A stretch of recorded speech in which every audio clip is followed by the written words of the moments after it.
Olá, Igreja Memorial! Separamos alguns avisos para que você fique por dentro de tudo o que vai acontecer. Durante o mês de julho, estarão em atividade as seguintes classes da Escola Bíblica Dominical. A classe do Mini Auditório com o tema O Espírito Santo em Você, a classe Adultos na Sala 6 com o tema Profetas, a classe Crescimento Cristão para candidatos ao batismo e a classe em Libras, às 5h30 da tarde. Participe também da classe O Fio Escarlate, no Mini Auditório. Venha estudar a Palavra de Deus conosco. A Copa do Mundo está acontecendo e queremos ensinar às crianças que Jesus é o verdadeiro dono da bola. De 14 a 17 de julho, das 2 às 6 da tarde, acontecerá mais uma edição da Colônia Bíblica de Férias da Memorial, para crianças de 4 a 12 anos. Será um tempo de muita diversão, aprendizado e crescimento espiritual. As inscrições vão até hoje e restam as últimas vagas. Garanta já a participação da sua criança. Vem aí o tradicional Chá Memorial. Como parte das comemorações pelos 66 anos da nossa igreja, o Ministério de Integração e Comunhão está preparando uma tarde muito especial para você. Será no domingo, dia 26 de julho, às 4h30 da tarde. Faça sua inscrição após os cultos dominicais até o dia 19 de julho. Esperamos você para esse momento de comunhão e celebração. A reforma do nosso auditório segue em andamento. Nossa meta é arrecadar R$100 mil para concluir a obra e preparar a nossa igreja para receber a Convenção Batista em janeiro de 2027. Até agora, alcançamos 62,83% do valor necessário. Se atingirmos a meta, também poderemos realizar a troca da cortina do palco. Participe desse desafio, acrescentando 22 centavos ao final da sua oferta. Juntos cuidaremos da casa de Deus. O Grupo de Vivência e Convivência, Ministério voltado à terceira idade, informa que estarão abertas as inscrições para a viagem a Caldas Novas, em Goiás, que acontecerá de 14 a 17 de agosto. Para mais informações, procure os irmãos Paulo Galante ou Rochinha, no saguão do templo, após os cultos dominicais. Venha viver dias de comunhão, descanso e alegria. O Ministério com Famílias convida os casais para o Renecon 2026. Nos dias 27 a 29 de novembro, com o tema Distrações. O encontro será conduzido pelo pastor Daniel Ventura e Natália Ventura, e é destinado para casais que já participaram de encontros anteriores. As inscrições estão abertas pelo QR Code do boletim. Invista num bem mais precioso, sua família. Atenção, igreja! Lembramos que excepcionalmente hoje, o culto da noite acontecerá das 8 às 9 da noite. Contamos com sua presença para juntos adorarmos ao Senhor. Muito obrigada pela sua atenção. Vamos prosseguir cultuando ao Senhor. E antes de iniciarmos o culto, veja o que aconteceu na Memô. Aconteceu no dia 20 de junho uma ação evangelística integrada na Frente Missionária do Vale do Amanhecer, promovida pelo Ministério de Evangelismo, Missões e Discipulado. Mais de 80 voluntários de diversos ministérios serviram a comunidade, realizando mais de 150 atendimentos sociais em áreas como saúde, assistência social, estética e corte de cabelo. Durante a ação, mais de 300 folhetos evangelísticos e 150 novos testamentos foram distribuídos, enquanto equipes levaram a mensagem de esperança pelas ruas e acolheram pessoas em um espaço de oração. Os embaixadores do rei também atuaram ativamente na ação, entregando folhetos, e as crianças foram alcançadas por meio do evangelismo infantil, aprendendo de forma criativa sobre o amor de Jesus.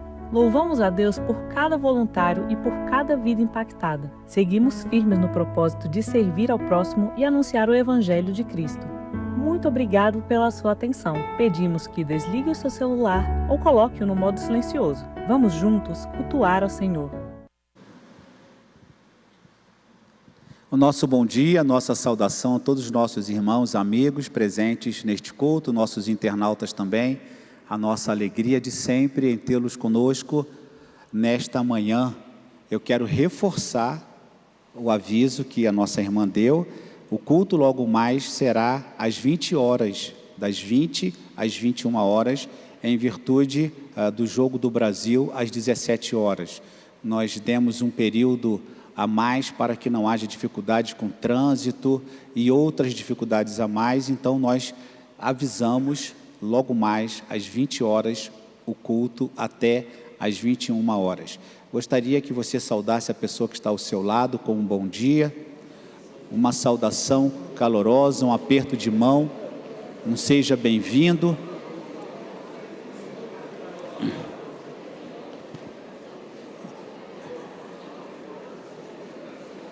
Você, internauta, também receba o nosso abraço, a nossa saudação. Muitas pessoas têm perguntado sobre a saúde do meu pai. Meu pai está em casa, se recuperando depois de um tempo internado no hospital. E graças a Deus está em casa. Receba o meu abraço, pai. O senhor estando conosco agora, receba o meu abraço carinhoso, a nossa saudação em nome de nossa igreja. Nós anunciaremos daqui a pouco também o resultado das eleições dos diáconos. Então, também nesta manhã, além da ceia do Senhor, da ministração, apresentaremos à igreja os novos diáconos, os nomes que a igreja elegeu. Assim, em oração, buscamos a presença do Senhor, dedicando a nossa vida e este culto a Deus.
Ainda nesse espírito de adoração ao nosso Deus, eu queria convidar a igreja a se colocar em pé e juntos vamos fazer a leitura da sua santa palavra, pensando neste amor, o amor tão especial de Deus para conosco.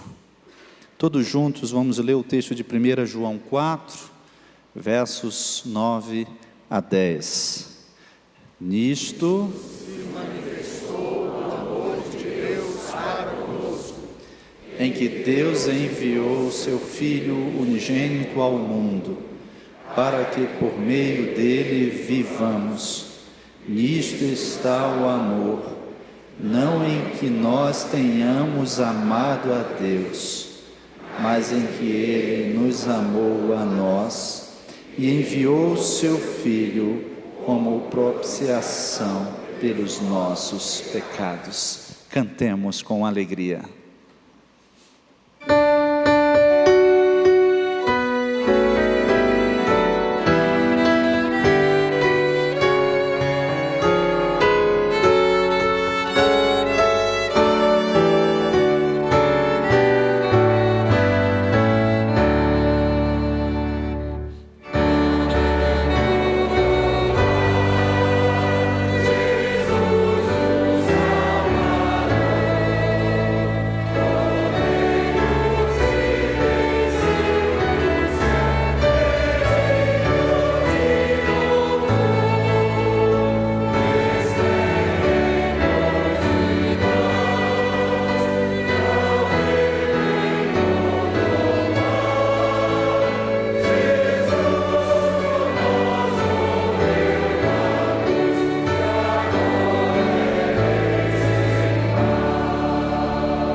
Vamos falar com Deus. Pai querido, nós estamos nesta manhã, mais uma vez na Tua casa, reunidos, Deus, para Te louvar, reunidos para ouvir o que o Senhor tem para falar aos nossos corações. Obrigado, Deus, porque nesta manhã, o Teu amor mais uma vez foi demonstrado por nós e as Tuas bondades sobre as nossas vidas, porque o Senhor nos permitiu estarmos aqui na Tua casa, Deus, pelas Tuas misericórdias, Deus, e por isso nós estamos aqui para Te cultuar, com os corações gratos, sabendo que o Senhor é bom, e por isso nós estamos aqui nesta manhã, Deus. Pai querido, nós ofertamos este culto ao Senhor. Tudo o que já estamos fazendo, os louvores aqui já entoados, Deus, as nossas orações ao Teu trono, o nosso desejo é que o Senhor possa escutar-nos, Deus, que o Senhor possa olhar para nós, que o Senhor esteja presente através do Teu Santo Espírito, aqui fazendo a Tua obra em nossos corações, Senhor. Nós, o Teu povo aqui, queremos pedir, Senhor, que o Senhor possa perdoar os nossos pecados, perdoar as nossas falhas, Deus. Queremos estar na Tua santa presença, Deus, com os nossos corações e os nossos pecados perdoados, Deus, porque queremos que o Senhor possa se agradar de nós neste culto, se agradar de todo o louvor que nós já estamos proferindo aqui neste lugar, e que o Senhor possa ouvir as nossas orações, pela Tua santa bondade para conosco, Deus. Pai querido, fale aos nossos corações através do pastor Neander, que tem a Tua palavra, Deus, para nós nesta manhã.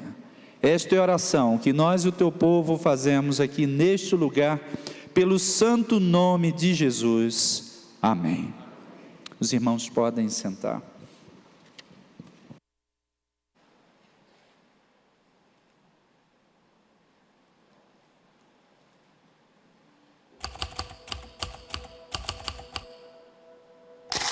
Olá, Igreja Memorial, eu sou Isabel, eu sou de Fortaleza e eu cheguei na Igreja Memorial em 2023 por motivo de trabalho.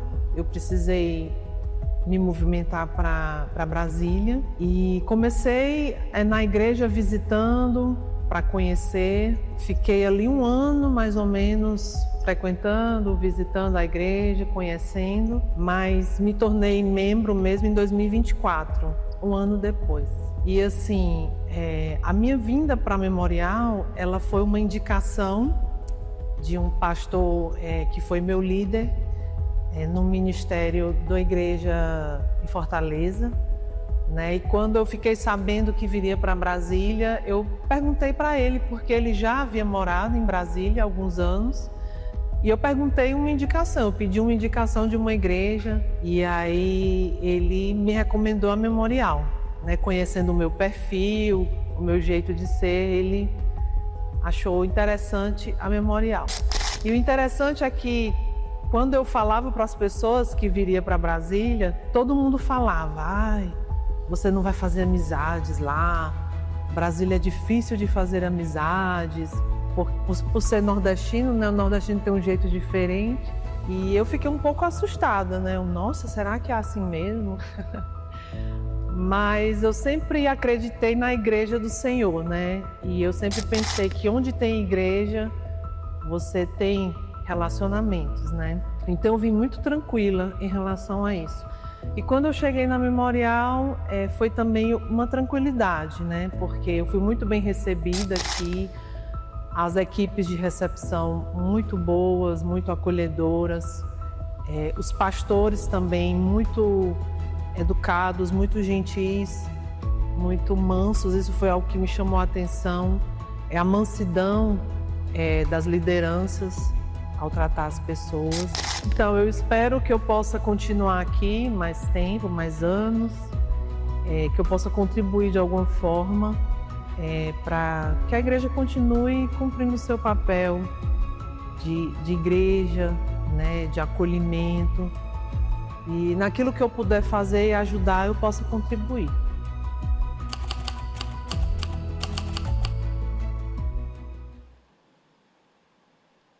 Nesse momento de apresentação do visitante, a pessoa que apresentará pode vir aqui, mas eu quero identificar a Isabel. Fique de pé, Isabel, está aqui à minha esquerda, ela que acabou de dar esse belíssimo testemunho.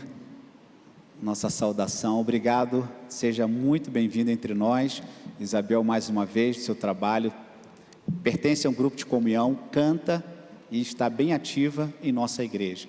Obrigado pelo seu testemunho, que Deus abençoe a sua vida aqui entre nós e que você também seja bênção para todos. Arthur. Obrigado. Bom dia, amada igreja. Bom dia você que cultuou conosco pela internet. Este é um momento muito especial que reservamos para conhecer aqueles que nos visitam. Você que está hoje nos dando o brilho da sua presença entre nós nessa bela manhã dominical, receberá das mãos de nossa introdutora e introdutor o cartão do visitante com uma caneta que é um brinde da nossa igreja para você. Você pode utilizar essa caneta para preencher o cartão do visitante com alguns dados pessoais e destacar do pôster do cartão e colocar ao final do culto no balcão da recepção. Com estes dados nós iremos entrar em contato com você, orar por você, pela sua vida, pela sua família. Então, neste momento, se você está nos visitando, fique de pé por alguns instantes para que possamos conhecê-lo e cumprimentá-lo. Temos visitantes? Graças a Deus, amém. Temos sim vários visitantes. Sejam muito bem-vindos em nome de nosso pastor titular, Davi Pereira, em nome de nossos pastores, em nome de nossa igreja. Sua presença muito nos alegra. Voltem sempre e tenhamos todos um culto muito abençoado. Meus irmãos, eu queria fazer uma menção especial. Primeiro, já foi dado boas-vindas a todos os visitantes, mas eu queria fazer uma menção especial a duas famílias que estão aqui conosco. Eu os convidei ontem, nós estávamos num evento, eu os convidei para estarem aqui nesta manhã. Nós temos aqui o Robson e a Ronier. Por favor, fique em pé. O Robson é conhecido como Robinho, pode continuar em pé, tá, irmão Robson? E nós temos o Rony e a Luciene, que também gostaria que ficassem em pé. Sejam bem-vindos a Brasília, sejam bem-vindos à Igreja Memorial. O Robson, gente, ontem o Sérgio me falou que foi ele quem deu aula de regência para o Sérgio.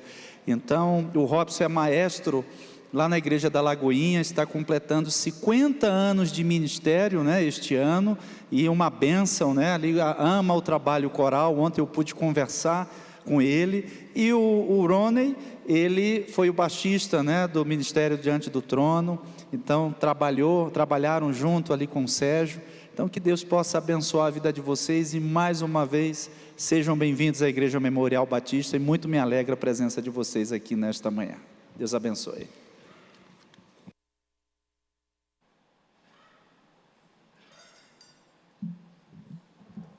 Irmãos, vou divulgar aqui o resultado da eleição diaconal na Assembleia de Eleição que ocorreu no dia 28 de junho. Tivemos uma quantidade expressiva, irmãos, de cédulas entregues, de irmãos membros presentes aqui, tanto no culto da manhã quanto no culto da noite. Foram 578 cédulas entregues, desse total 420 pela manhã, 73%, 158 pela noite, 27%, uma quantidade bastante expressiva à noite também. Desse total, 568 cédulas foram devolvidas, 98%, uma quantidade bastante expressiva também. Desse total devolvidas, 551 cédulas preenchidas adequadamente, 8 cédulas em branco e 9 cédulas nulas. Então vamos aqui aos irmãos diáconos eleitos.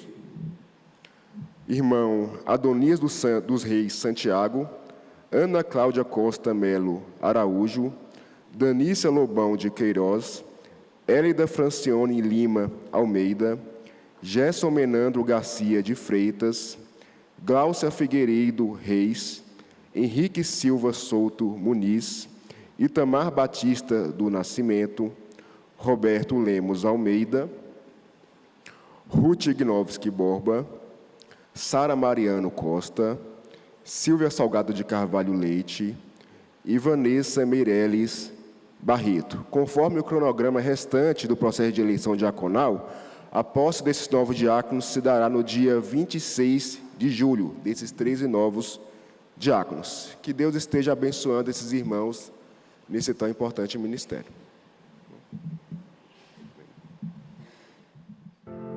Há um só corpo. Deus não está formando um povo isolado. Ele está reunindo uma igreja, um povo que vive em comunhão, que caminha junto e que pertence uns aos outros em Cristo. Nos cultos, nos lares, nos ministérios e no discipulado, o Senhor nos lembra que não fomos chamados para viver a fé sozinhos. Somos parte de um mesmo corpo, um só Espírito. É o Espírito Santo quem nos une, nos sustenta e nos conduz. É Ele quem gera vida, produz amor, desperta a fé e fortalece a igreja em sua caminhada. Não caminhamos apenas por esforço humano. Caminhamos pela graça de Deus, guiados pelo mesmo Espírito, servindo com o mesmo propósito, um só Senhor. Cristo é o centro da nossa unidade. Ele é o cabeça da igreja. É dele que recebemos direção, verdade e missão. Não seguimos interesses diferentes. Não servimos a propósitos concorrentes. Seguimos o mesmo Senhor.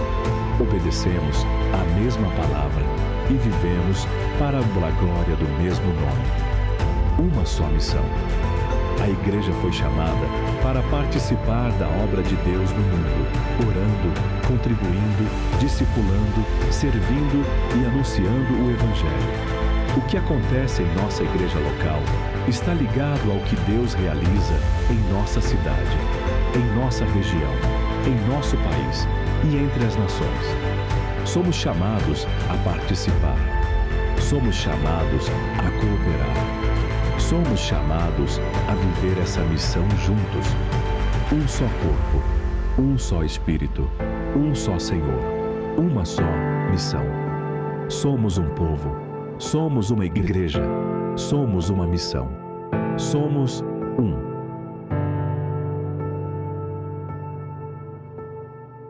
Somos um. Antes de começar o nosso momento missionário, gostaria de agradecer aos irmãos pelas ofertas feitas no domingo passado para a Venezuela. Nós arrecadamos bastante recursos que já foram entregues à Junta de Missões. Agora eu queria convidar os irmãos a pegar o boletim para que juntos possamos ler o tema e a divisa da nossa campanha.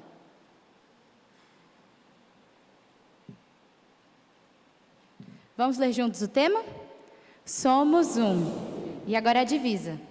Há somente um corpo, um só Espírito, como também é uma só a esperança para a qual vocês foram chamados. Há um só Senhor, uma só fé, um só batismo, um só Deus e Pai de todos, o qual é sobre todos, age por meio de todos e está em todos. Efésios 4, de 4 a 6. É isso, meus irmãos, nós somos um porque pertencemos a Cristo. Antes de fazermos parte de uma igreja, de um ministério ou de sermos de gerações diferentes, todos fomos alcançados pela graça de Jesus. E por isso somos unidos a Ele por fé. Cristo sustenta e direciona a missão da igreja. Cada ministério, cada pequeno grupo, cada ação evangelística e cada projeto missionário existe para tornar o nome de Jesus conhecido por todas as nações. Quando nós ofertamos, nós não estamos apenas contribuindo financeiramente a uma atividade ou a um projeto. Nós estamos cumprindo uma missão que o Senhor confiou à igreja. Por isso, por meio da nossa campanha, nós precisamos cooperar para que o Evangelho continue sendo espalhado localmente e para além das fronteiras da nossa nação. Vamos contribuir com bastante alegria e permanecer unidos em Cristo, fazendo discípulos para a glória de Deus. Queria mostrar aos irmãos o nosso ofertômetro. Ele está em 25,2% e fica o desafio à igreja. Eu tenho certeza que somos capazes de ultrapassar esse alvo com a ajuda dos irmãos. Vamos orar? Senhor Deus, Pai maravilhoso, muito obrigada, Jesus, por mais um domingo em Tua presença, Pai. Te agradeço pela vida de cada irmão que está aqui, Jesus. Muito obrigada, Pai, porque Jesus morreu em nosso lugar, ó Deus, e nos livrou, ó Deus, da morte eterna. Te peço, Pai, para que possamos seguir, ó Deus, espalhando a boa nova do Evangelho, ó Deus, e Teu amor, para que todos, Senhor, possam conhecer e glorificar o Teu nome. É isso que eu te peço e agradeço, em nome de Jesus. Amém.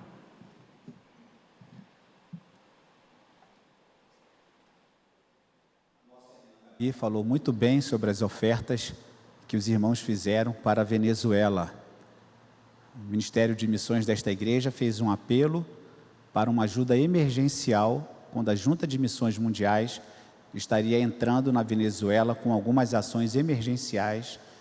E nós agradecemos à igreja, sim, pela oferta expressiva para a compra dos kits, que aqui foi anunciado, R$100, o valor de um kit emergencial. E assim, a nossa gratidão ao Senhor pela visão desta igreja, pela participação, pelo cuidado dos irmãos neste sentido também. E agora nós poderemos dedicar ao Senhor nossos dízimos e ofertas com alegria, enquanto cantamos como agradecer a Jesus.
Pai, este hino, este cântico expressa a nossa gratidão, o nosso louvor pelo muito que o Senhor tem feito por nós.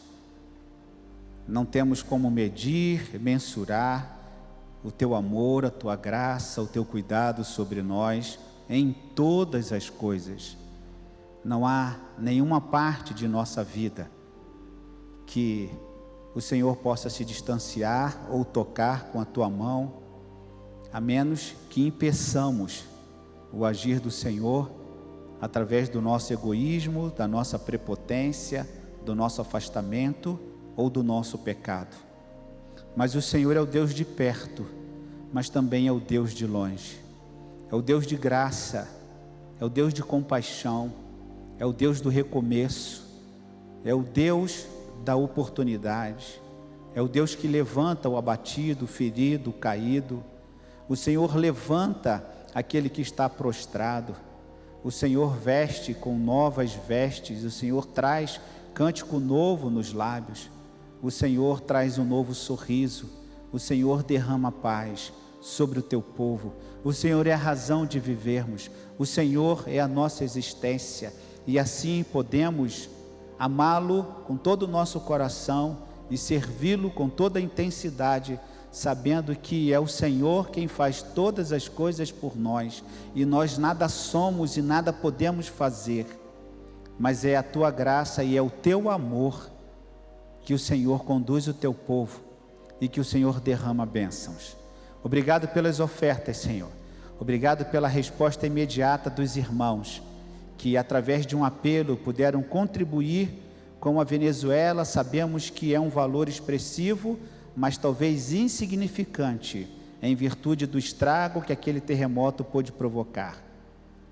Mas nós te agradecemos, porque as ofertas levarão um pouco de consolo, Pai, um pouco de alegria, um pouco de sorriso para aquela população tão alcançada, atingida por este terremoto. Por isso, Pai, nós não apenas queremos ofertar, mas queremos orar para que os milagres continuem acontecendo naquele país, Que o Senhor continue mobilizando, Pai, pessoas voluntárias das mais variadas áreas para atuarem naquele país.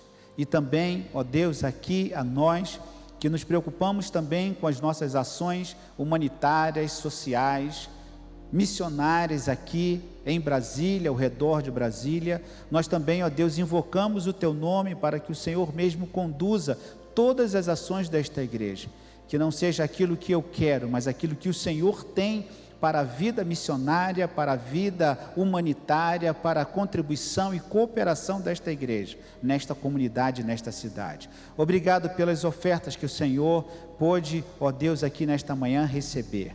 Os irmãos que entregam dízimos e ofertas, a nossa gratidão. E também, Senhor, neste momento nós queremos interceder pelo nosso Brasil, por este tempo, por este momento de eleição, que o Senhor esteja conduzindo a vida de cada pessoa, Senhor, na escolha dos seus representantes com sabedoria, com discernimento, ó Deus, que o Senhor também nos abençoe como igreja. Assim, Pai, também nós oramos pelos nossos enfermos, pelos doentes. Te agradecemos pela presença do Carlos entre nós, juntamente com a Magali. Obrigado pela presença do irmão Jair conosco aqui nesta manhã, também lutando, ó Deus, na sua saúde. Nós, ó Deus, pedimos também pela vida do Carlos José, filho da nossa irmã Manuela. Visita, Senhor, o teu servo. Também, ó Deus, agradecemos pela melhora do Carlos Gomes, ó Deus, do Daniel Gomes, que depois daquela cirurgia tão complexa, ele, ó Deus, pode estar no quarto agora, porque o Senhor esteve com ele naquela cirurgia, naquela operação, e por isso ele pode perfeitamente, Senhor, compartilhar das bênçãos do Senhor.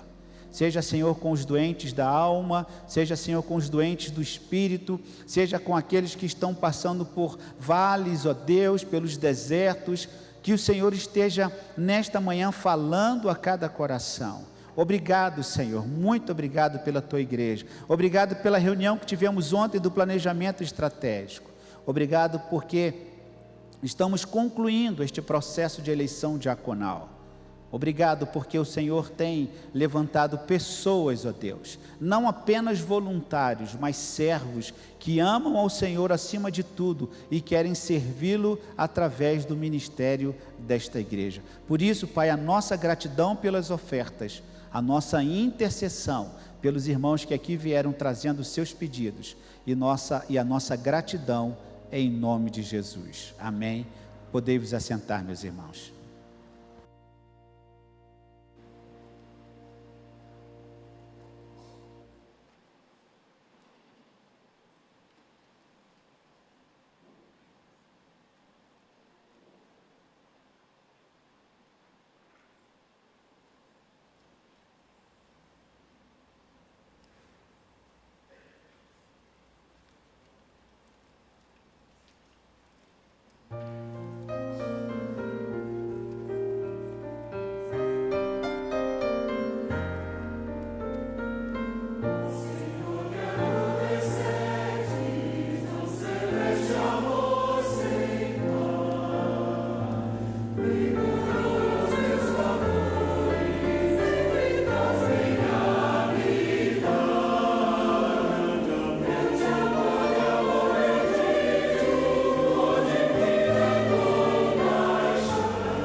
Essa manhã eu convido você para que juntamente comigo abra sua Bíblia no livro do profeta Isaías, no capítulo 43.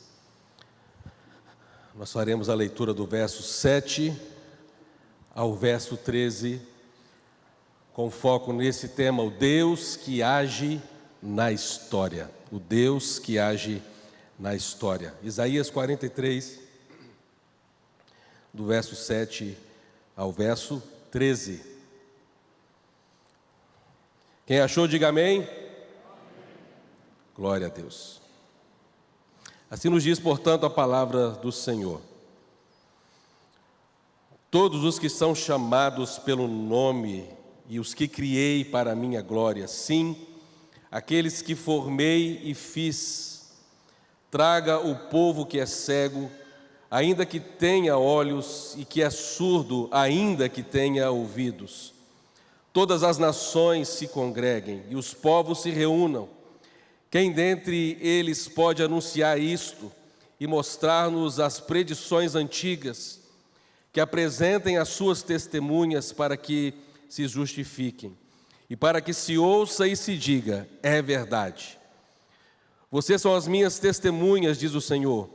Vocês são o meu servo a quem escolhi, para que vocês saibam, creiam em mim e entendam que eu sou, e antes de mim Deus nenhum se formou, e depois de mim nenhum haverá. Eu sou o Senhor, e fora de mim não há Salvador. Eu anunciei salvação, eu a realizei e a fiz ouvir. Deus estranho não houve entre vocês, pois vocês são as minhas testemunhas, diz o Senhor. Eu sou Deus. Ainda que houvesse dia, eu sou, e não há quem possa livrar alguém das minhas mãos.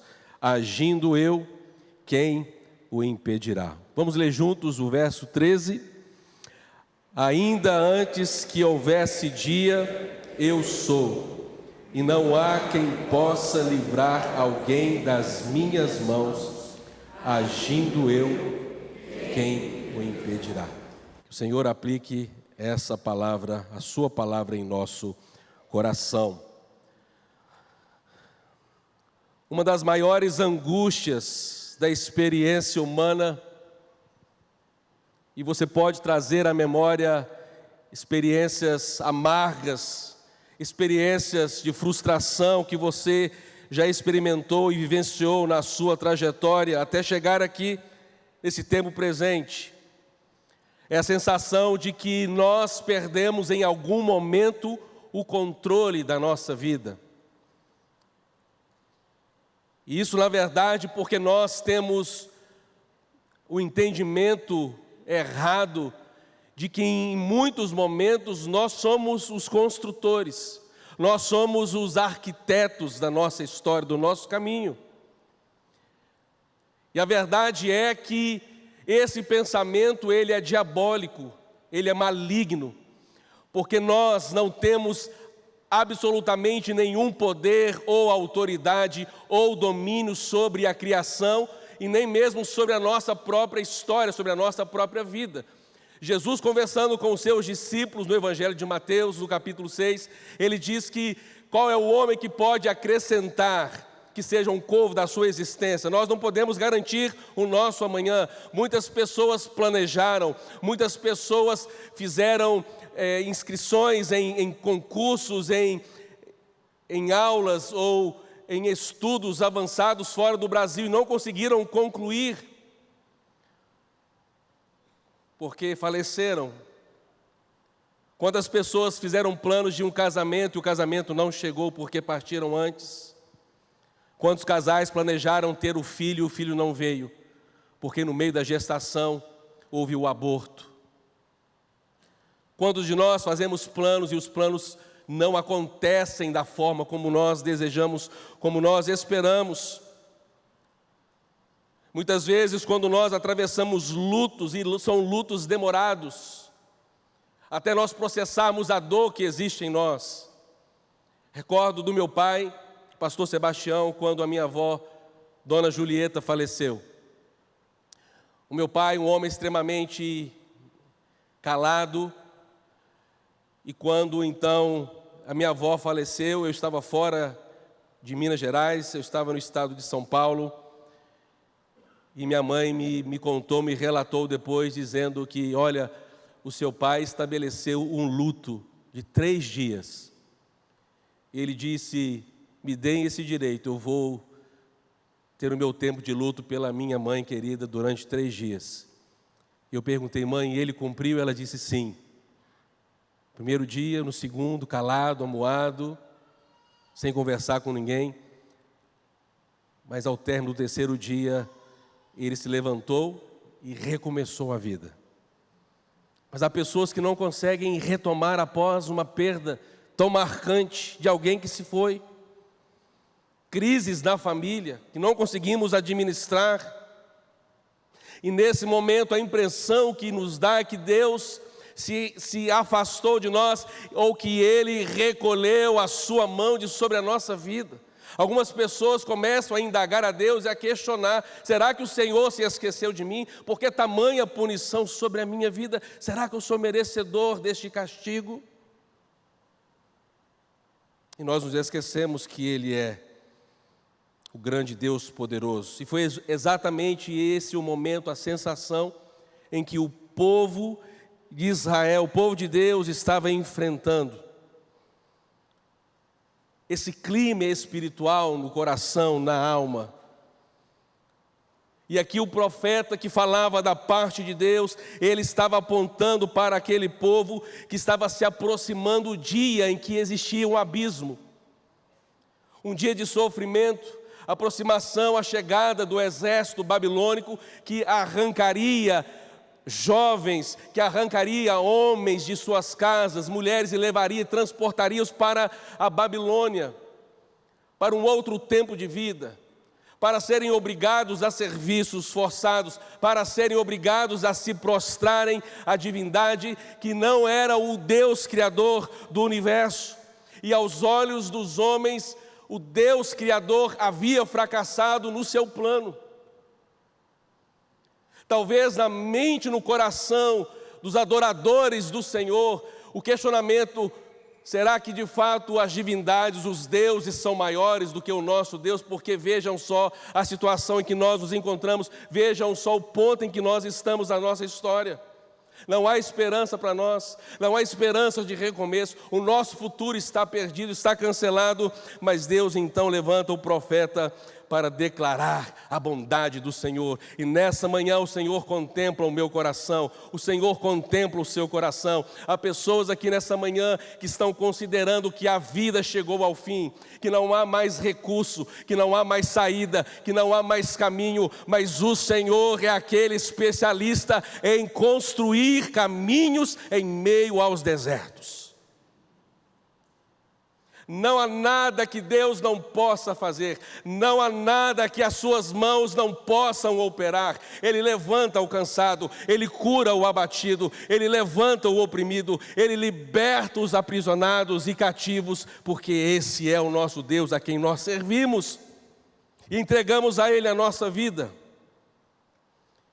E na história da humanidade, Deus conduz aquele povo à Babilônia porque era o tempo do forno, da aflição, em que aquele povo seria santificado, em que eles aprenderiam que não era mais possível adorarem a tantos deuses, mas adoração única e exclusiva apenas ao Deus verdadeiro.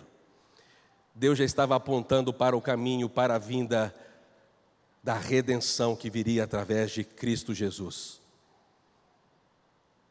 Não era sobre Noé, não era sobre Abraão, não era sobre Moisés, não era sobre Davi, não era sobre os profetas, era sobre o Messias prometido que estava nos planos de Deus. Louvado seja o nome do Senhor. E por isso nós estamos aqui, por isso você está aqui nessa manhã. E essa lição, portanto, esse texto nos conduz a alguns pensamentos. Primeiro princípio, Deus escreve a história para revelar a sua glória em Cristo. Deus escreve a história para revelar a sua glória em Cristo. No verso 7 nós lemos: todos os que são chamados pelo nome. Eu os criei para a minha glória, sim, aqueles que formei e aqueles que fiz.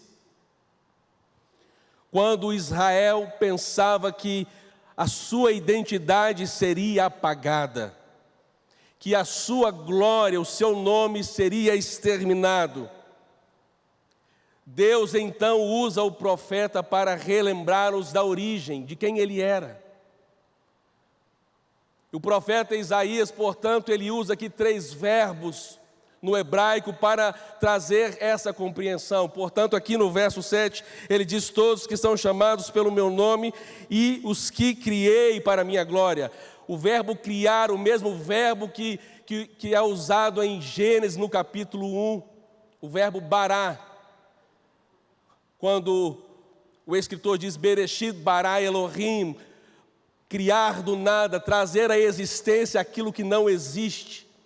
E Deus está dizendo: eu sou aquele que tem o poder de trazer à existência, de fazer existir o que olhos não viram, o que ouvidos não ouviram. Deus estava lembrando aquele povo que é exemplo lá do Éden, quando ele trouxe na criação a existência humana e toda a natureza e todos os animais, fazendo separação de dias, de estações. Ele está dizendo: por acaso eu não sou o Senhor poderoso que pode levantar um povo quando não existe mais esperança? Eu criei vocês. Mas ele ainda diz, ele usa o verbo, criei para a minha glória, sim, aqueles que formei. E essa expressão usada para formar descreve o trabalho íntimo das mãos do oleiro. Aquele que molda, aquele que cria, traz a existência, mas aquele que tem em suas mãos para moldar os seus filhos, moldar os seus servos conforme o seu querer absoluto. Mas ele usa o último verbo. Ele diz: criei para a minha glória aqueles que formei, mas aqueles que fiz, apontando para um propósito final. Um propósito terminado, o que traz do nada a existência, o que cuida e chama para perto, nos formando, nos moldando, mas que em nós cumpre o seu querer, e através da vinda de Jesus, ele então sela a sua aliança, a sua promessa de que viria um libertador, o Cordeiro de Deus, que tiraria o pecado do mundo. Muitas pessoas estão adoecendo emocionalmente e espiritualmente. E justamente chegam muitas vezes para nós, pastores, e dizem: olha, minha alma está abatida, minha alma está aflita, porque a nossa vida saiu do controle. Talvez você esteja aqui nessa manhã com esse justo pensamento: eu estou aqui essa manhã, mas pastor, o meu coração está distante, o meu coração está apertado, e nós nos esquecemos desse Deus, o Deus que nos criou, o Deus que tem nos modelado com as suas mãos, assim como o oleiro trabalha na sua obra, até que o seu trabalho seja para ele um trabalho de excelência, um trabalho perfeito, como agrada o seu coração. E Deus então tem nos moldado, meus irmãos, as lutas que nós atravessamos tem nos levado para mais perto de Deus. E precisamos permitir, portanto, que esse Deus Criador, esse Deus que nos molda com suas mãos, que Ele complete a sua obra em nossa vida, porque nós somos criados com um propósito. E Deus estava mostrando ao seu povo que não era simplesmente sobre eles, não é simplesmente sobre nós, é sobre a história da salvação que Deus veio realizar através da morte e do sacrifício de Cristo. Efésios capítulo 2, o verso 10, nós encontramos: pois somos feitura dele. Somos feitura, em outras palavras, somos obra de arte, ou somos poema de Deus, criados em Jesus Cristo para as boas novas. Pensemos nisso, que Deus nos ama, que Deus tem um plano para nós, E Ele tem usado a nossa dor, as nossas lágrimas, para nos conduzir até a sua presença, diante do seu altar. Reconhecemos a nossa finitude, reconhecemos as nossas limitações, mas que existe um Deus gracioso, um Cristo poderoso, que tem nos amado e tem nos apacentado durante todos os dias da nossa vida. Louvado seja o nome do Senhor. Nós somos poema de Deus. Nós somos poema de Deus. Segundo o princípio, Deus age na história, derrubando ídolos e enviando um único Salvador. Deus age na história e agiu no passado, derrubando ídolos, divindades, e enviando e demonstrando um único Salvador. O verso 10 ao verso 12. Vocês são as minhas testemunhas, diz o Senhor. Vocês são o meu servo a quem escolhi, para que vocês saibam, creiam em mim e entendam que eu sou e que antes de mim Deus nenhum se formou e depois de mim nenhum haverá. Eu sou o Senhor e fora de mim não há Salvador. Eu anunciei a salvação e a realizei e a fiz ouvir. Deus estranho não houve entre vocês, pois vocês são as minhas testemunhas, diz o Senhor. Nesses versos, o profeta ele apresenta como se fosse uma espécie de tribunal. Ele convoca as nações, todas as nações. Ele convoca o seu povo como testemunha. E ele convoca também essas possíveis divindades para um tempo de juízo, um tribunal. E Deus diz ao seu povo: vocês são as minhas testemunhas. Questionando o povo a respeito a alguém além de mim, a alguém fora de mim que é poderoso para transformar e restaurar a história de vocês. Quando nós lemos, por exemplo, o capítulo 40, a partir do verso 21, onde Deus está aqui desafiando e expondo os deuses. Capítulo 40, verso 21 do profeta Isaías. Exponham a sua causa, diz o Senhor. Apresentem as suas razões, diz o rei de Jacó. Aproximem-se, anunciem-nos as coisas que hão de acontecer. Contem-nos as profecias anteriores, para que examinemos e saibamos se elas se cumpriram, ou falem-nos a respeito das coisas futuras. Anunciem-nos as coisas que ainda hão de vir, para que saibamos que vocês são deuses. Façam alguma coisa, seja boa ou seja má, para que fiquemos com medo e juntamente o veremos. Eis que vocês são menos do que nada, e menos do que nada é o que vocês fazem. Abominável é quem os escolhe. Deus convida o povo a olhar atentamente. Quem os tem sustentado, quem os tem guardado, quem os tem amparado. Os deuses não têm poder para fazer isso. E Deus então desafia, mas aí então no verso 10 do capítulo 42, nós encontramos o profeta dizendo: e agora eu lhes anuncio coisas novas, e antes que se cumpram, eu as revelo a vocês. O profeta tira o olhar das divindades e diz assim: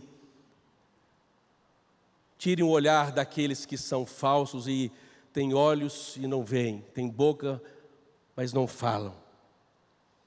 Porque Deus anunciará a sua palavra de justiça e esperança.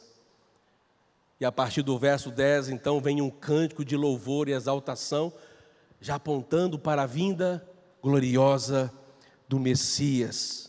E o verso 10 diz: cantem ao Senhor um cântico novo, que Ele seja louvado desde os confins da terra, pelos que navegam no mar, por todas as criaturas que vivem nele. E o verso 13, veja comigo: o Senhor sairá como um valente, despertará o seu zelo como um homem de guerra, clamará, lançará forte grito de guerra e mostrará a sua força contra os inimigos. Deus está aqui mostrando que o seu braço forte agiria, e viria aquele que clamaria, a voz que clamaria no deserto, dizendo: preparai o caminho para a entrada do Senhor. O Rei da Glória que foi anunciado estava chegando diante do povo de Deus. A promessa havia se cumprido. Louvado seja o Senhor, que não falha, a sua palavra não volta atrás. Ela cumpre tudo aquilo a quem foi o Senhor, pelo Senhor estabelecida. Agora, quando olhamos para a nossa vida, para o nosso coração, eu quero que você faça uma análise. O povo de Deus estava sendo exortado pelo profeta porque estavam se curvando diante de divindades, não é verdade? O nosso coração é um coração, infelizmente, inclinado à produção, à fábrica de ídolos. Em muitos momentos da nossa vida, nós erguemos altares. E talvez você não reconheça aquele objeto ou aquela pessoa em que você atribui tanta atenção que chega ao ponto de ser como uma adoração, uma veneração a uma pessoa. E tudo aquilo que ocupa o centro da nossa vida e retira o centro, a centralidade de Cristo para nós, isso deve ser como um ídolo. Portanto, a palavra de Deus por meio do profeta, dizendo àquele povo que deveriam abandonar todas as divindades, porque existia um único Deus.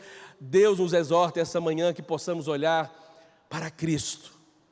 Tudo aquilo que ocupa o nosso coração, que tem removido a centralidade de Cristo, nós precisamos extrair, nós precisamos excluir de nossa vida, do nosso meio. Há entre nós alguns que estão colocando a salvação nos recursos, nos bens dessa vida.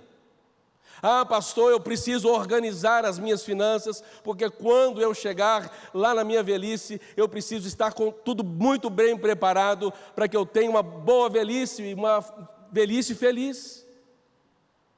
Podemos planejar, mas há pessoas entre nós que estão colocando esse objetivo, e esse objetivo tem se tornado o Deus da sua vida,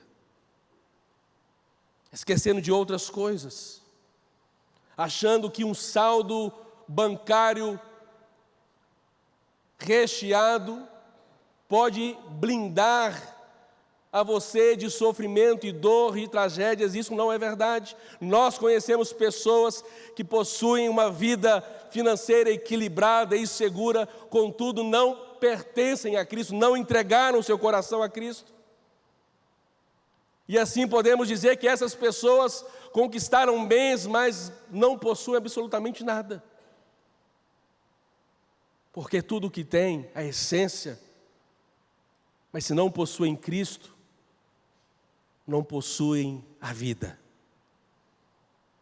Há pessoas no nosso meio que estão colocando a salvação nos afetos, nos relacionamentos amorosos. Ah, pastor, sem essa pessoa eu morro. Há cônjuges colocando a salvação, a alegria da vida sobre os ombros do seu amado, da sua amada. Há pais que estão tratando dos filhos como pequenas divindades. E os filhos então começam a tomar o lugar que é de Deus. E um dia aquilo que era fruto de uma oração, quando você muito bem lembra: ah, Senhor, me dê filhos. E Deus então deu a você a oportunidade da maternidade, e você e seu esposo, com muita oração e dependência de Deus, puderam então ter o primeiro bebê, o segundo bebê, quem sabe. Mas um dia vocês trocaram a glória de Cristo pelo cuidado materno, paterno. E tudo isso se tornou uma divindade em sua vida, um Deus na sua vida. Precisamos analisar o nosso coração, porque há alguns de nós que estão tratando também a salvação e consideram salvação a sua moralidade. Ah, pastor, olhe para mim, eu sou um bom homem, eu sou uma boa mulher. Se Cristo voltar hoje, eu estou na eternidade com o Senhor. Vejo as minhas boas obras, eu ajudo os carentes, participo de todas as campanhas missionárias. Eu sou uma pessoa boa, mas nessa expressão, nessa fala, a pessoa esconde por trás de si uma vida de trevas, de podridão espiritual, de decadência espiritual. Não é a bondade que nos livrará, é a presença de Cristo, é a graça do Senhor Jesus. E por isso nós estamos aqui essa manhã para celebrarmos a ceia do Senhor, para relembrarmos esse sacrifício e de reconhecermos e olharmos ao nosso redor. Não há Deus, não há pessoa, não há promessa alguma de lucro financeiro ou estabilidade financeira que possa nos salvar ou nos livrar, mas é a graça de Jesus, é o seu sangue derramado na cruz, é Ele que nos livrou, é Ele que nos purificou, e por isso nós devemos a Ele apenas glória, honra e louvor para sempre. Atos 4:12, nós encontramos assim: não há salvação em nenhum outro, porque debaixo do céu não existe nenhum outro nome dado entre os homens, pelo qual importa que sejamos salvos. Todos os maiores impérios da terra passaram, caíram. O nome de Cristo permanece sendo exaltado, glorificado para sempre.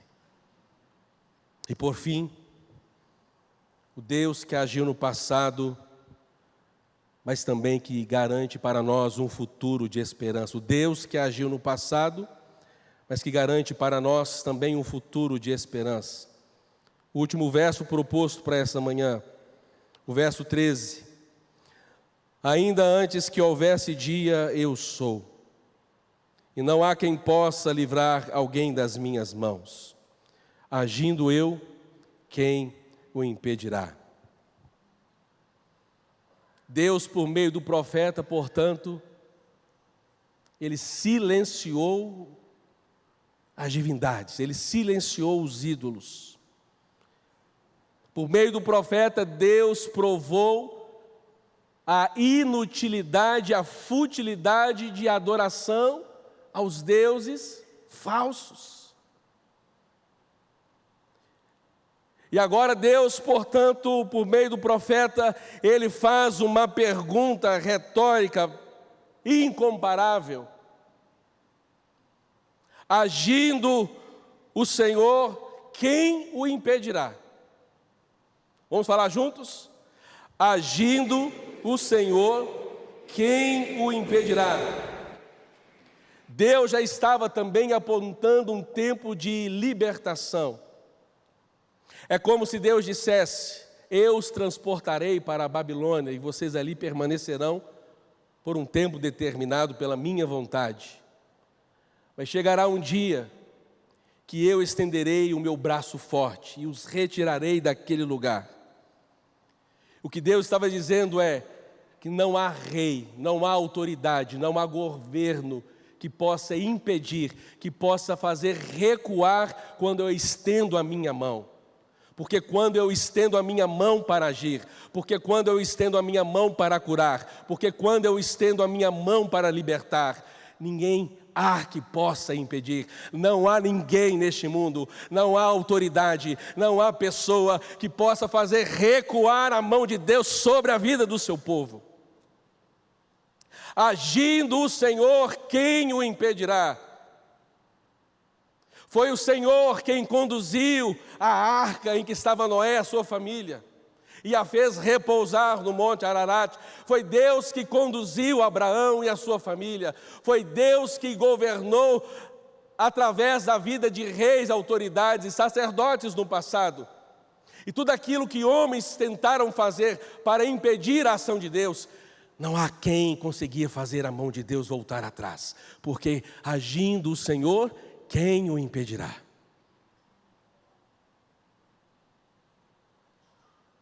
E esse Deus que fez maravilhas no passado, Ele não ficou preso nas páginas do Antigo Testamento. Amém, meus irmãos? O Deus que abriu o mar vermelho, Ele está vivo. O Deus que fez a sua promessa, que revelaria a sua glória se manifestou entre nós por meio de Cristo, e vimos de João a sua glória como a glória do único Filho do Pai. E o Verbo se fez carne e habitou entre nós, agindo o Senhor, quem o impedirá? Tentaram matar Jesus na sua infância, mas agindo o Senhor, quem o impedirá? Tentaram tirar Jesus da sua morte da cruz. Desce daí, se tu és realmente o Filho de Deus ou o próprio Deus. Agindo o Senhor, quem o impedirá? Colocaram Jesus dentro da sepultura, mas a morte não pôde detê-lo, porque quando Ele estende a sua mão, agindo o Senhor, quem o impedirá? E ao terceiro dia o Senhor ressurgiu da morte, para nos dar vida, e vida em abundância. Só temos a agradecer ao Senhor. A cruz é a prova de que Deus usou o pior cenário, o pior instrumento de vergonha, de humilhação, que foi a cruz, para a partir desse cenário nos trazer e gerar sobre nós vida. A resposta do domingo pela manhã, quando a sepultura, o sepulcro foi aberto, e o corpo de Cristo não estava lá, é a resposta da pergunta de Isaías: agindo o Senhor, quem o impedirá? Entregue a sua vida nas mãos desse Cristo ressurreto. Olhemos não apenas o que nos acontece hoje, mas para além, olhemos para o nosso futuro, para o nosso amanhã. O que Cristo fez em nossa vida hoje, o que Ele fará amanhã, as suas promessas. E finalizo dizendo que Isaías 43 nos liberta nessa manhã de uma visão, de uma ilusão de que o mundo está girando fora de controle. Será que Deus perdeu o controle, pastor? Olha as coisas que acontecem no mundo. Veja na Venezuela, tragédia, guerras, rumores de guerra. Será que Deus perdeu o controle? Mas o túmulo vazio é a garantia. A ressurreição de Jesus é a garantia de que o Senhor continua dominando a história. E que Ele domine sobre a minha vida, sobre a sua vida, e que sejamos, portanto, nessa geração, aqueles que exalarão continuamente o bom perfume de Cristo. Que o Senhor nos abençoe.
Eu quero destacar, antes do momento da entrega da ceia, nosso irmão Moisés. Fique de pé, irmão Moisés. Ele fará a entrega do pão sem glúten na galeria. E o irmão diácono Arthur Sabá, identificado aqui à minha esquerda, entregará o pão sem glúten na nave do templo. E também no coro, os irmãos também serão servidos, aqueles que necessitarem. Cantemos então Rude Cruz.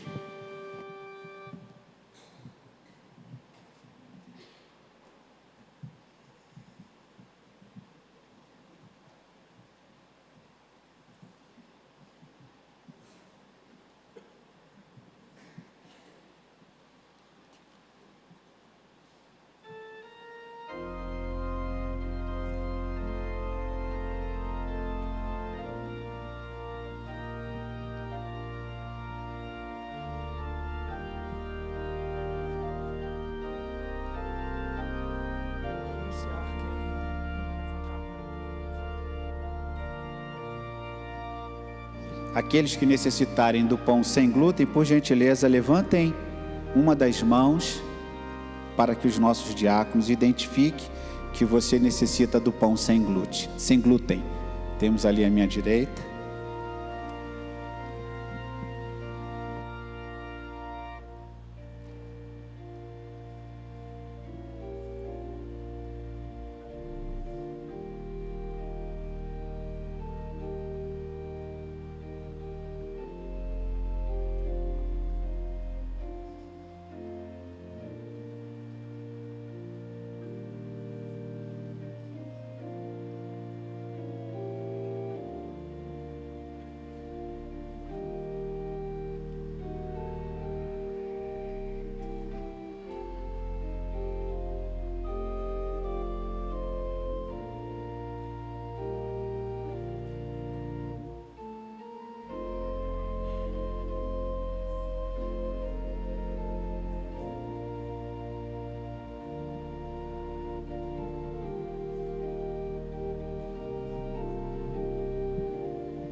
talvez o apóstolo Paulo não estivesse pensando na repercussão da sua fala quando ele orienta para que esperemos uns pelos outros, irmão Sinélia, porque talvez a proporção do crescimento das igrejas, nós demoraríamos muito a servir a ceia, e por isso talvez ele estivesse dizendo assim: acalmem, tenham paciência, não se apressem em sair da presença do Senhor, esperem uns pelos outros.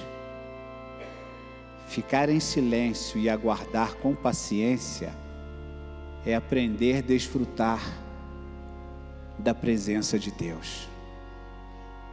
E esse é um momento tão bom. Nós podemos sentir um pouquinho daquilo que os discípulos sentiram quando eles disseram: bom é estar em tua presença. A presença de Jesus nos acalma, nos tranquiliza, nos diz que nem tudo está perdido, que há vida, que há recomeço, que há paz, que há bênção, que há pão, ainda que pequeno no momento da ceia, porque nós não viemos comer, nós viemos participar da presença de Jesus através dos elementos que nos chamam de maneira visual, porque nós somos visuais, nós somos sensoriais. Alguns precisam ver, outros precisam tocar, e nós precisamos sentir o gosto do pão, do cálice, como me assustei em uma das igrejas em Seul, quando o cálice era vinho. E quando Jesus ele realiza o momento da ceia com os seus discípulos, ele está na casa de uma pessoa, poderíamos dizer, num grupo de comunhão, num pequeno grupo. Ele deu orientação: vocês vão procurar uma pessoa, vocês vão preparar a ceia, e diz o texto bíblico de Mateus no capítulo 26, que à noite, Jesus estava então com seus discípulos, participando da ceia, e os versos 26 e seguintes, ele diz: ele tomou o pão, ele deu graças, ele partiu e ele deu aos seus discípulos, dizendo: este é o meu corpo que é dado por vós, fazei isto em memória de mim. Os discípulos comem do pão, os discípulos bebem do cálice, ainda que sejam visuais, ainda que sejamos visuais e sensoriais, mas ali havia algo mais importante do que sentir o gosto do pão ou o gosto do cálice, era a presença de Jesus. E é por isso que Paulo fala assim: esperem uns pelos outros, acalmem, não tenham pressa de sair da presença do Senhor. Talvez este seja um dos momentos mais importantes da vida de uma pessoa. Talvez este seja um momento esperado por muitas pessoas. Por isso que o Salmo 139, ele diz assim, no verso de número 7, é impossível escapar do teu espírito, não há como fugir da tua presença.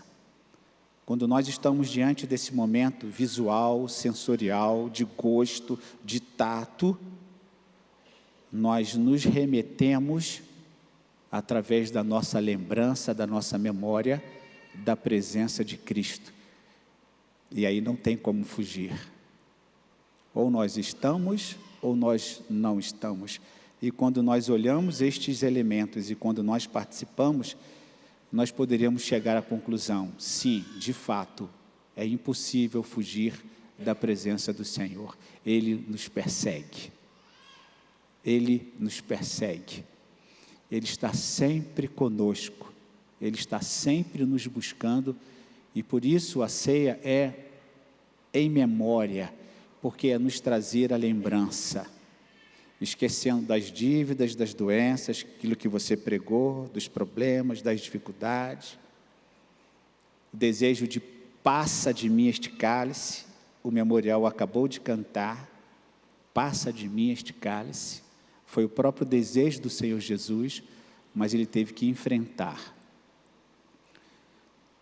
E este Deus que está conosco, que se subirmos ao céu, Ele está conosco, se descermos ao mais profundo do abismo, ali Ele estará, de maneira que é impossível fugir da presença do Senhor. E a ceia, ela é este elemento de ligação, de atração. A ceia é um símbolo visual, não existe nela poder, não existe nela graça, não existe nela mais ou menos. Pão é pão, cálice é cálice. Aqui nós usamos o suco de uva, porque na verdade não são os elementos que conferem alguma coisa, é a presença de Jesus conosco. O seu pão poderia até cair no chão e o seu vinho também ser derramado e você não participar da ceia do Senhor, o que não seria bom nem agradável, poderíamos servi-lo novamente, mas se de alguma maneira você fosse impedido de participar dos elementos, a presença de Cristo é maior do que qualquer coisa, porque estes elementos simbolizam, significam a presença de Jesus conosco e a nossa comunhão com Ele. Por isso, meu irmão, faça isso com alegria, faça isso com temor do seu coração, mas faça isso também com gratidão ao Senhor, com calma, com paciência, sem correria, para sair da presença do Senhor, porque onde está o Espírito do Senhor, onde está a presença de Deus, há paz, há gozo. Queria que você orasse nesse momento, fale com Deus agora, agradeça a Ele este momento, o privilégio que você tem de participar deste momento, como igreja de Cristo. Faça uma oração silenciosa no teu coração, agradecendo a Deus por Jesus Cristo, agradecendo a Deus por este pão, por este cálice, conforme disse Jesus, este é o meu corpo que é dado por vós, fazei isto em memória de mim. Da mesma forma, semelhantemente, ele toma o cálice, dá aos seus discípulos, dizendo, este cálice é a nova aliança no meu sangue, fazei isto em memória de mim. É o que nós faremos agora, meus irmãos, em memória do Senhor. Comamos o primeiro elemento, o pão, que simboliza o corpo de Cristo.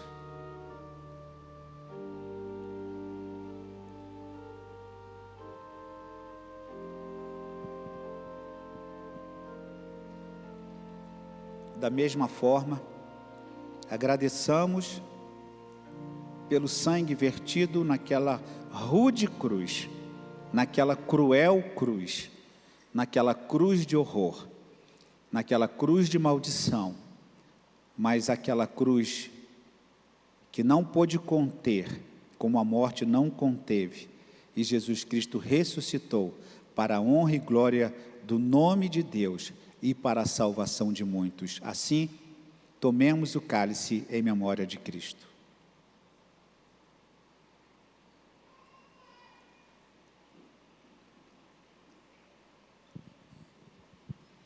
Fiquemos de pé, irmãos, e cantemos, glorificando, exaltando o nome do Senhor, agradecidos, louvando a Deus pelo sacrifício de Cristo e pela comunhão do corpo com Cristo, o cabeça da igreja.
Amém, meus irmãos?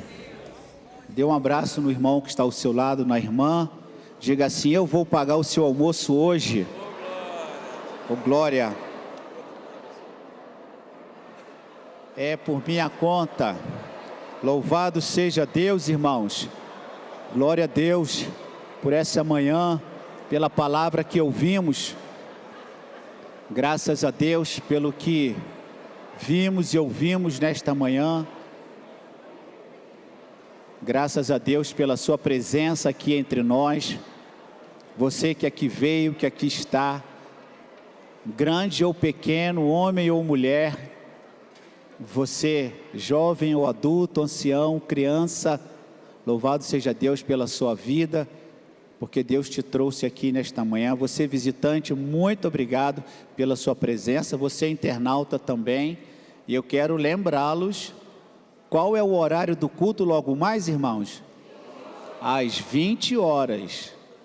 Ganhando ou perdendo, somos mais do que vencedores por aquele que nos amou. Romanos capítulo 8 é o título da mensagem da noite. E se você não leu a pastoral, leia a pastoral de hoje, que também caminha neste sentido. E que o amor de Deus, o nosso Pai, a graça maravilhosa de Jesus Cristo e a comunhão, doce comunhão do Espírito Santo, espírito de consolo e conforto nas horas de tristezas e luto, estejam com esta igreja e com aqueles que amam ao Senhor hoje e para todo sempre. Amém e amém. Podem vos assentar, irmãos, ouçamos assim o pós-lúdio e o recessional.